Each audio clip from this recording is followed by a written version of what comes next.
Hello everyone, welcome back to my channel. आज मैं आपको बताने वाली हूँ कि मैंने 26 किलो मेरा वेट कैसे कम किया, मेरी जर्नी कैसे रही। इस जर्नी के दौरान मैंने कौन सी डिटेल में कौन सी चीज़ें फॉलो की और कौन सी चीज़ें मैंने अवॉइड की। तो ये सारा सब कुछ आप नोट डाउन भी कर सकते हो। तो हाथ में आप डायरी और पेन लेके भी बैठिए और ध्यान से सुनिए। तो इस वीडियो को एंड तक जरूर देखिएगा। ओके, तो शुरू करते हैं। ये जर्नी एक्चुअली मेरी जो स्टार्ट हुई वो थी 7th स्टैंडर्ड में। तो 7th स्टैंडर्ड में एक डॉक्टर के सामने मैंने वेट किया क्योंकि मुझे काफ़ी सारी तकलीफ़ें हो रही थी उस दौरान। तो उस डॉक्टर ने बताया कि मेरा वेट बहुत ज़्यादा है, जो कि 54 केजीज था। तो 54 केजीज 7th स्टैंडर्ड में ज़्यादा ही होता है। तो उसकी वजह से क्या हुआ, मैंने उनके सामने वज़न किया था। तो उसके बाद मुझे काफ़ी साल तक मैं वेइंग स्केल पे किसी और के सामने खड़ी नहीं हो पाई, क्योंकि मुझे बहुत कॉम्प्लेक्स आ गया था, बहुत इंफीरियरिटी कॉम्प्लेक्स आ गया था और मैं कुछ अटपटा लगा था उस दौरान के ऐसे सबके सामने वेइंग स्केल पे खड़े रह के मोटी हो गई हो वगैरह। तो उसके बाद मैंने वेट नहीं किया। लेकिन उसके बाद उसी दौरान 7th 8th में मुझे माइग्रेन की तकलीफ शुरू हो गई, मुझे एसिडिटी की तकलीफ शुरू हो गई। और जब भी मुझे माइग्रेन होता था, जब भी मेरा सर दर्द बहुत ज़्यादा होता था, तो मैं स्कूल नहीं जाती थी, स्कूल बंक करती थी। लेकिन ये कोई तरीका नहीं था। फिर मैंने आयुर्वेदिक कुछ मेडिसिन लिए, लेकिन उसका उतना ज़्यादा तो फ़ायदा नहीं हुआ। फिर उस दौरान लड़कियों का हार्मोनल चेंजेस भी काफ़ी देर तक शुरू रहते हैं, 7 से लेके 9 तक। तो उसके दौरान मेरा और भी वेट बढ़ने लगा। 10th के बाद जब मैं 11th में कॉलेज में गई थी, और कॉलेज में जाने के बाद भी मेरा वजन और बढ़ गया था। तो कॉलेज में तो आपको पता होता है कि कैसे कैसे फिश पॉन्ड्स बनाए जाते हैं, कैसे कैसे नाम रख दिए जाते हैं वेट के ऊपर। तो उन सब से मैं भी गुजरी हूँ। और उसके बाद जब मेरा शादी का टाइम आ गया, शादी करने का, तब मेरा वेट 75 के ऊपर ही था। तब मैंने खुद ही किया था, तो वो 75 के ऊपर चला गया था। और तब भी मैंने कुछ लोगों से सुना था कि मोटी हो और फिर पतली लड़की चाहिए होती है शादी करने के लिए वगैरह। लेकिन उसके बाद जब मेरा बेटा 2.5 साल का था, तो 2016 में, तो 2.5 साल का जब वो था, तब मुझे फिर से माइग्रेन के अटैक्स आने लगे। मतलब क्या होता था कि माइग्रेन शुरू हो जाने के बाद मुझे यहाँ से दिखाई नहीं देता था। दाई तरफ से मेरी विजन चली जाती थी। यहाँ पे सिर्फ वाटर मार्क्स दिखाई देते थे और मैं कुछ देख नहीं पाती थी। अगर नंबर्स हो, क्लॉक में अगर नंबर्स हो, वो राइट साइड के नंबर्स में देख नहीं पाती थी। अगर नंबर प्लेट हो तो राइट साइड के नंबर्स में पढ़ नहीं पाती थी। तो पहले विजन चला जाता था, फिर बहुत ज्यादा सर दर्द करने लगता था और उसके बाद उल्टियां शुरू होने लगती थी। तो ये सीक्वेंस था जब मुझे अटैक आता था। और उसके बाद ऐसे होने लगा कि बार बार ये अटैक्स आने लगे, फ्रीक्वेंसी बहुत बढ़ गई थी। तो मैं एक वेल नोन हॉस्पिटल में गई, बहुत अच्छे डॉक्टर को मैंने दिखाया। लेकिन उस डॉक्टर ने मुझे एक नेजल स्प्रे दिया कि जिसके वो लेने के बाद मैं जब मेरी विजन चली जाए तो मैं वो स्प्रे नाक में लूं, और उसके बाद मेरी विजन तो चली आती, मतलब आती थी वापस।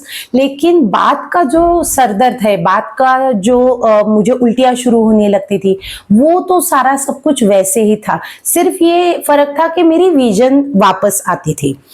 तो एक्चुअली ये होने लगा कि अटैक्स मुझे काफी जल्दी आने लगे। मतलब पहले दिन तो 15 दिन के बाद आते थे, फिर ऐसा होने लगा कि 2 दिन के बाद मुझे अटैक्स आने लगे हैं। और मैं इतनी घबरा गई थी और इतना ट्रॉमा मुझे बैठ गया था कि इतनी अनसर्टेनिटी हो गई थी कि कभी भी मैं कहीं भी हूँ और अगर मेरी अचानक विजन चली जाए तो मैं क्या करूँ। तो मैं विजन भी चेक करती थी कि मुझे दिखाई दे रहा है, ओके, तो फिर अभी तो कुछ नहीं होगा। और बहुत ज्यादा वो डर मेरे मन मन में बैठ गया था। तो उसके बाद ही मेरी शुरू हुई फिटनेस जर्नी। मतलब ऐसे हुआ कि फिर मैंने सोचा कि ये कोई तरीका नहीं है कि मेडिसिन के ऊपर या तो फिर इमरजेंसी कुछ स्प्रे के ऊपर मैं डिपेंडेंट हो जाऊं। तो मैंने ये सोचा कि मुझे ही हेल्थ के ऊपर ध्यान देना चाहिए। तो फिर वापस मैंने चलने का सोचा और मैंने वॉक से मैंने मेरी फिटनेस जर्नी अभी आप बुला सकते हैं, तो वो मैंने स्टार्ट की। मैं ये करती थी कि सुबह में चली जाती थी वॉक पे, जैसे मेरा बेटा स्कूल के लिए निकल जाए फिर मैं चली जाती थी, और शाम को भी जब मैं उसे ग्राउंड पे ड्रॉप करती थी तब भी मैं वॉक पे चली जाती थी। तो सुबह का और शाम का ऐसे मैंने डिवाइड किया था मेरा वॉक। तो सुबह शाम को लेके मैं 7 to 8 किलोमीटर्स एवरेज चलने जाती थी। तो इतना तो वॉक मेरा डेली होता था। लेकिन मैंने वो डेफिनेटली क्या था वो आपको ध्यान में रखना चाहिए कि मैं छुट्टी नहीं लेती थी। मंडे टू सैटरडे में रोज वॉक पे चली जाती थी। और वॉक मतलब जिस वॉक में स्पीड हो तो वो ब्रिस्क वॉक मैं करती थी, क्योंकि तब मैं बिल्कुल भी रनिंग नहीं कर पाती थी। तो मैं वॉक ही मैंने प्रेफर किया, और वॉक से मुझे बहुत काफ़ी बेनिफिट्स मिले। वॉक से मेरा डाइजेशन अच्छा हुआ, मूवमेंट अच्छी होती थी, पसीना ज़्यादा आता था तो मुझे हल्का महसूस होता था। फिर बाद में मैंने ये चेंज किया कि मैं एक साइड एक वन वे में चल के जाती थी और रिटर्न में मैं स्लो जॉग करके वापस आती थी। तो जितना हो सके उतना मैं दौड़ लेती थी। फिर मैंने सुबह टेकड़ी पे जाके शुरू कर दिया, मतलब हिल्स के ऊपर। तो वो चढ़ाई हो जाती थी तो उसमें बहुत कैलोरीज बर्न हो जाती थी। और शाम को मैं वापस पार्क में राउंड्स लगाती थी, लेकिन राउंड्स में बहुत ज्यादा लगाती थी। और फिर दौड़ना भी मैंने शुरू किया था। तो इस तरह से मैंने जर्नी स्टार्ट की। फिर जैसे जैसे मैं एक्सरसाइज करती गई वैसे वैसे मैं साइमल्टेनियसली मेरे डाइट के ऊपर भी मैंने ध्यान देना शुरू कर दिया। क्योंकि जब भी आप एक्सरसाइज में होते हो, जब भी आप बहुत एक्टिव हो जाते हो, तो ऑटोमेटिकली आप खाने के ऊपर ध्यान देते हो, क्योंकि आपको पता होता है कि आपकी मेहनत इतनी लग रही है तो आप डाइट की वजह से उसे वेस्ट नहीं करोगे। तो मैंने डाइट करना भी स्टार्ट किया, और मैंने जंक फूड अवॉइड किया। फिर मैंने धीरे धीरे शुगर बिल्कुल ही कट डाउन कर दी, मतलब धीरे धीरे, एकदम से तो नहीं, क्योंकि बचपन से ही मुझे मीठा खाने की बहुत मैं शौकीन थी, अभी भी हूँ। लेकिन बहुत ज़्यादा मीठा मुझे पसंद था और मैं बहुत खाती थी। तो मैंने धीरे धीरे करके वो भी कट डाउन कर लिया। तो मैं 90 to 100% भी आप कह सकते हो मैंने शुगर कट की थी। ये आप ध्यान में रखिए, ये बहुत इंपॉर्टेंट टिप है कि अगर आपको वजन कम करना है, अगर आपको फैट लॉस करना है, तो आपको अपने खाने के ऊपर बहुत ध्यान देना पड़ता है। स्पेशली जंक फूड आप अवॉइड करो, और स्पेशली शुगर अगर आप अवॉइड करते हो तो बहुत सारे चेंजेस आपको जल्दी जल्दी मिल जाएंगे। फिर ऐसे ही मेरी जर्नी शुरू होती रही और चलती रही।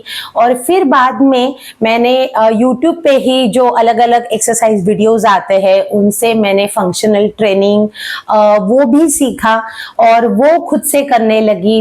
घर पे मैट डाल के एब्स एंड कोर वर्कआउट हो, या तो फिर योगासन हो, अलग अलग टाइप के स्ट्रेचिंग एक्सरसाइजेस हो, फिर हाई इंटेंसिटी हो, एरोबिक्स जैसे कुछ वर्कआउट। तो ऐसे ही मैं घर पे अपने आप के ही हिसाब से ऐसे सीख के ही प्रैक्टिस मैंने शुरू की। क्योंकि तब तक तो मुझे सिर्फ मैं वॉक ही कर पाती थी, ऐसे तो कोई फ्लोर वर्कआउट जो बहुत हाई इंटेंसिटी है या तो फिर बहुत ज्यादा पसीने वाले हैं वो मैं पहले नहीं करती थी। तो उन दौरान जो मैंने 2016 से स्टार्ट किया था 2018 तक मैंने करीबन 17 या 18 केजी वजन घटाया था। क्योंकि तब मेरा डाइट और एक्सरसाइज बहुत एक साथ चल रहा था, और गैप में बिल्कुल भी नहीं लेती थी। जब भी मेंस्ट्रुअल साइकिल में पीरियड्स में 2 दिन की गैप हो गई उतनी ही बस, और संडे की। तो मंडे टू सैटरडे मैं हमेशा बहुत स्ट्रिक्टली ये फॉलो करती थी कि मेरा रूटीन ना डिस्टर्ब हो जाए, और मैं अकेली ही, और एक टिप यहाँ पे देना चाहती हूँ कि अकेली ही मैं चली जाती थी, किसी और के साथ मैं वॉक पे नहीं गई। क्योंकि क्या होता है, कोई और अगर आपके साथ एक्सरसाइज करने लगे और उनकी स्ट्रेंथ कम हो या तो उनका स्टेमिना कम हो, तो आप भी थोड़ा डाउन महसूस करते हो, आपके मोटिवेशन कम हो जाती है, आपको उतना अच्छा नहीं लगता, और फिर आप भी ऐसे हो जाते हो कि ठीक है उतना ही बस है। तो रोज रोज मैंने चैलेंजेस, नए नए चैलेंजेस मुझे दिए, और मैं मेरे वर्कआउट पे अच्छे अच्छे वर्कआउट्स करती गई। तो जैसे ही मैंने फ्लोर एक्सरसाइज स्टार्ट की थी, 2017 में ही मैंने स्टार्ट की थी फ्लोर एक्सरसाइजेस, तो तब तक मैंने बहुत अच्छे से करना शुरू कर दिया था। मैं बहुत प्रैक्टिस में थी, तो और ज्यादा थोड़ा एडवांस लेवल खुद को ही डिसाइड करना पड़ता है कि हमें हमारा लेवल बढ़ाना है, खुद को ही डिसाइड करना पड़ता है कि मुझे और स्ट्रेंथ बढ़ानी है, इसके लिए मैं क्या करूं। और उसी दौरान डाइट पे और ज्यादा ध्यान देने लगी। घर पर डाइट फूड ही बनाती थी, मतलब ऐसा नहीं है कि मैंने कार्ब्स बिल्कुल ही कट डाउन कर दिए या तो फिर मैं सिर्फ सैलड और सूप से ही काम चलाती थी, बिल्कुल भी नहीं। मैं एक महाराष्ट्रियन हूँ, और मैं रोज महाराष्ट्रियन डिश ही खाती थी, जो भी हमारे खाने में हो। बस मैंने पोर्शंस चेंज कर दिए थे। जो भी हम सब्जी खत्म हो जाने के बाद रोटी लाते हैं, एडिशनल रोटी खाते हैं, तो वो खाने से वो खाना अवॉइड करके मैं एडिशनल सब्जी लाती थी, एडिशनल सलाद लाती थी, या तो फिर एडिशनल एक बोल कर्ड हो गया, या तो फिर एक बड़ा ग्लास छाछ हो गया। तो वैसे करके मैंने डाइट मेंटेन किया। और मैं इसमें एक और टिप आपको देना चाहती हूँ कि मैंने ज्यादातर, बहुत ही कम मैंने बाहर खाना खाया उन दौरान। तो जैसे अभी आपने देखा कि 2016 से 2018 तक अगर आपको कंसिस्टेंटली डाइट मेंटेन करना है, अपनी जर्नी अच्छे से करनी है, और ये मैंने अपना लाइफस्टाइल बनाया था। मैंने ये नहीं सोचा था कि मैं 10 केजी कम करूंगी। मेरे दिमाग में शुरुआत से बस यही था कि मुझे ये माइग्रेन से छुटकारा चाहिए, मुझे ये हाइपर एसिडिटी से छुटकारा चाहिए, तो उसकी वजह से मुझे मेरी हेल्थ पे ध्यान देना है। तो वैसे मैंने मेरी जर्नी स्टार्ट की थी। तो अगर आपको कुछ गोल रखना है तो वो फिटनेस का गोल रखिए, ना कि ये कि मुझे 10 किलो कम करना है या तो 15 किलो कम करना है। क्योंकि जैसे ही आप वो उतना वेट कम कर दोगे, वैसे ही आप डीमोटिवेट हो जाओगे और you start gaining weight again. तो ये बहुत सारी लोगों के बारे में होता है कि वो ज्यादातर वजन कम करते हैं और इमीडिएटली उनका वजन बाउंस बैक हो जाता है। तो ये अवॉइड करने के लिए ये बहुत इंपॉर्टेंट टिप है कि आप धीरे धीरे अपना लाइफस्टाइल चेंज करो, धीरे धीरे अपनी आदतें बदलो, अपनी आप में सुधार लाओ, एक्सरसाइज डेली करना सीखो, डाइट कंसिस्टेंटली करना सीखो, तो आपको जरूर अच्छे रिजल्ट्स मिलेंगे। और ये 2 साल के दौरान मैंने 18 या 20 किलो कम किया था, और तीसरे साल में मैंने टोटल, मतलब मैंने 92 या 93 केजी से स्टार्ट किया था, जब मेरा वेट 92 या 93 केजीज था 2016 में, और 2019 तक मेरा वजन 63 केजीज हुआ। तो ये कोई जादू तो हुआ नहीं, तो उसके लिए 3 साल लगे। तो आप एक चीज ध्यान में रखिए कि अगर आपका वेट फास्ट कम हो जाए तो बहुत ज्यादा चांसेस है कि वो फास्ट ही वेट गेन हो जाएगा। तो हमें धीरे धीरे वेट कम करना है, धीरे धीरे हमें लाइफस्टाइल चेंज करनी पड़ती है। ये ओवरनाइट नहीं होता।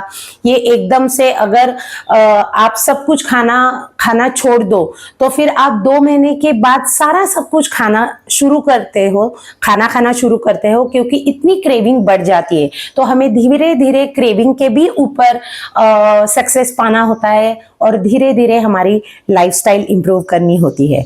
तो 3 साल लगे मुझे 26 केजी वजन कम करने के लिए। बहुत सारे लोगों को बाद में इतना अच्छा लगा कि ये कितना अच्छा वेट लॉस ट्रांसफॉर्मेशन है। लेकिन वेट लॉस ट्रांसफॉर्मेशन एक नंबर के हिसाब में तो सक्सेस है ही, लेकिन उसके साथ में ये देखो कि आपको अंदर से कैसा महसूस हो रहा है।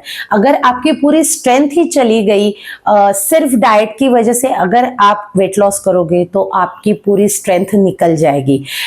इसके लिए आपको एक्सरसाइज भी करना है और डाइट पे भी ध्यान देना है। अगर आप सिर्फ एक्सरसाइज करोगे और खाने पे ऊपर ध्यान नहीं दोगे तो कुछ भी हासिल नहीं होगा और वजन कम नहीं होगा। क्योंकि अगर वजन कम करना है तो आपको डाइट पे 100% ध्यान देना पड़ता है। पैकेट फूड आपको अवॉइड करना पड़ेगा, जंक फूड आपको अवॉइड करना पड़ेगा, आपको घर पर बनाकर ही खाना पड़ेगा, रेस्टोरेंट में जाना अवॉइड करना पड़ेगा, शुगर आपको अवॉइड करनी पड़ेगी। लेकिन ये सारा सुनने के बाद किन लोगों को ये लगेगा कि ये कुछ भी नहीं खाना है तो फिर क्या करें। लेकिन जब आप अच्छी हेल्थ पाते हो, जब आप ये 3 सालों में जो मैं पहले माइग्रेन से डील कर रही थी, इतनी घबराई हुई थी, और 1 साल के अंदर जब मेरा माइग्रेन बिल्कुल ही चला गया, जब मैंने वॉकिंग सिर्फ स्टार्ट किया था और डाइट के ऊपर ध्यान देना शुरू किया था, तो 1 साल के अंदर अंदर मुझे ये रियलाइज हुआ, 1 साल भी नहीं 6 महीने मैक्सिमम लगे होंगे कि मुझे माइग्रेन के अटैक्स ही आने बंद हो गए। और अटैक्स तो छोड़ो, लेकिन मेरा सरदर्द ही बंद हो गया। मतलब लेकिन इसके दौरान मैंने खाने का आपको बताया और मैंने एक्सरसाइज का आपको बताया, लेकिन इसके दौरान मैंने एक और 2 चीजों पे ध्यान दिया, वो है नींद। तो मैं बिल्कुल भी जगती नहीं थी, रात को अभी भी नहीं जगती हूँ, और सुबह जल्दी उठती थी, रात को जल्दी सो जाती थी। 8 घंटे की नींद बहुत ही ज़्यादा ज़रूरी है। और पानी में बहुत अच्छे से पीती थी। पानी का इंटेक सफिशिएंट होना चाहिए, एटलीस्ट 4 या 5 लीटर वाटर कंजम्पशन आपको दिन में करना चाहिए। वो मैं ज़रूर करती थी और करती हूँ। तो मैंने वो जर्नी जो स्टार्ट की थी वो अभी भी मेरी जर्नी बरकरार है। मैं वही लाइफस्टाइल मैंने कंटिन्यू की है, वही उसी तरीके से मैं खाना खाती हूँ। मैं जो चीज़ें अवॉइड कर पाती हूँ वो अवॉइड करती हूँ। लेकिन तब जब मैं बहुत ज़्यादा से मैं पाना चाहती थी वेट लॉस, तो उस दरमियान में जितना मैंने शुगर कम किया था, बिल्कुल ही कट डाउन किया था, उतना तो मैंने अब कट डाउन नहीं किया है, क्योंकि मेरा मेटाबॉलिज्म बहुत बढ़ गया है। और इसी तरह से वज़न मैंने कम किया। 3 साल लगे, लेकिन वो 3 साल मेरी जर्नी काफ़ी इंटरेस्टिंग थी। काफ़ी कुछ चीज़ें मैंने, बहुत सारी नई चीज़ें मैंने सीखी। बहुत चीज़ें मुझे रियलाइज़ ये हुई कि हेल्थ कितनी इम्पॉर्टेंट है, हमारा फिटनेस कितना इम्पॉर्टेंट है, और जीने के लिए आप कितनी खुशी से जी सकते हो अगर आप मेडिसिन पे डिपेंडेंट नहीं हो।